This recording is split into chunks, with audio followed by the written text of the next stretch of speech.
నాన్న నీ గుండె పైన నడక నేర్చుకున్నానని,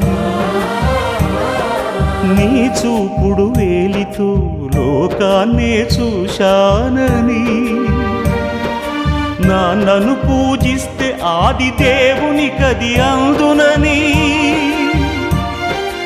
అమ్మకు బ్రహ్మకు మధ్యన నాన్నే ఒక నిచ్చెనని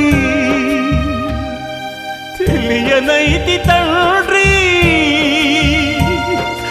ఎరుగనైతి నాన్న. నాన్నంటే నడిచే దేవాలయమని మరచితిని, ఆత్మజ్యోతి చేతుల ఆపివేసుకుంటిని. మరచిపోయి కూడా నన్ను మన్నించొద్దమ్మా,